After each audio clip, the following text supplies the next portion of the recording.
The Hindu editorial dictation, 27 September 2020. Ready? Start.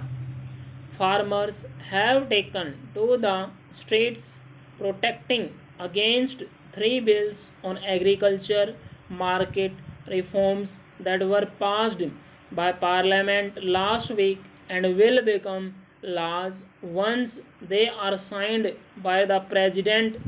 In Punjab and Haryana, burns were observed with blocked roads and mass rallies.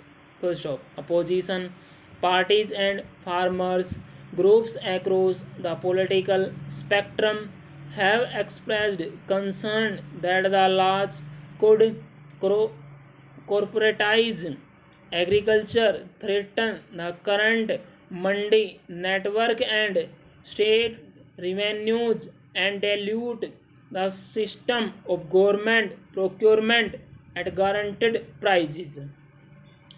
The bills, which aim to change the way agricultural produce is marketed, sold, and stored across the country, produce is marketed, were initially issued in the form or of ordinances in June. They were then passed by voice vote in both the Lok Sabha and the Rajya Sabha during the delayed monsoon session this month, despite vociferous opposition protest. The Farmers Produce Trade and Commerce Promotion and Facilitation Bill 2020 allows farmers to sell their harvest outside the notified agricultural produce market committee mandis without paying any state taxes or fees. The Farmers Empowerment and Protection Agreement on Price Assurance and Farm Services Bill 2020 facilitates contract farming and direct marketing. Full stop. The Essential Commodities Amendment Bill 2020 deregulates the production, store, movement, and sale of several major foodstuffs, including cereals, pulses, edible oils, and onion, except in the case of extraordinary circumstances. The government hopes the new laws will provide farmers with more choice with competition, leading to better prices as well as ushering in a surge of private investment in agricultural marketing, processing, and infrastructure. Most of the slogans at the farmers' protests revolve around the need to protect MSPs or minimum support prices, which they feel are threatened by the new laws.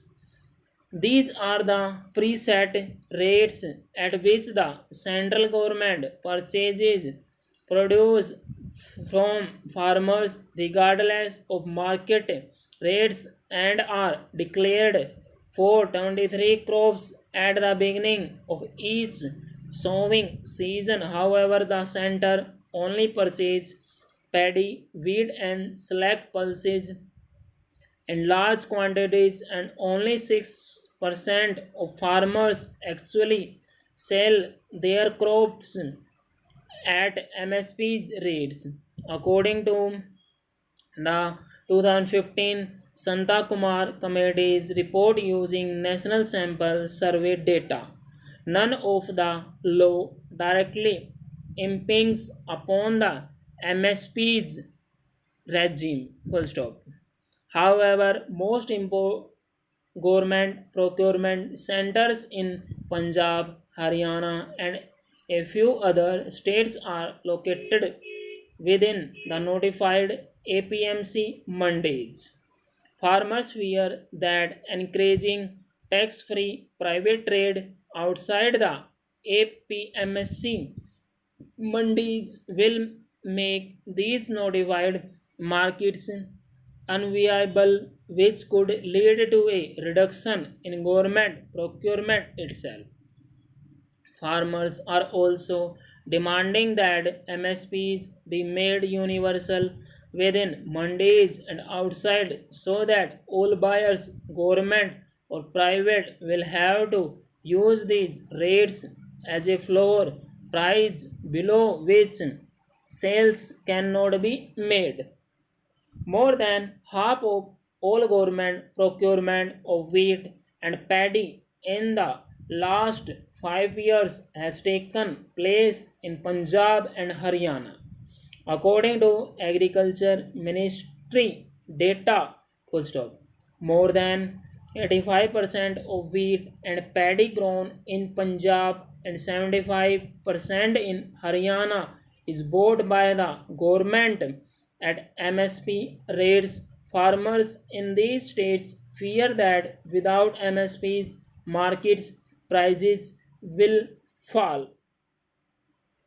These states are also most invested in the APMC system with a strong mandi network, a well-oiled system, and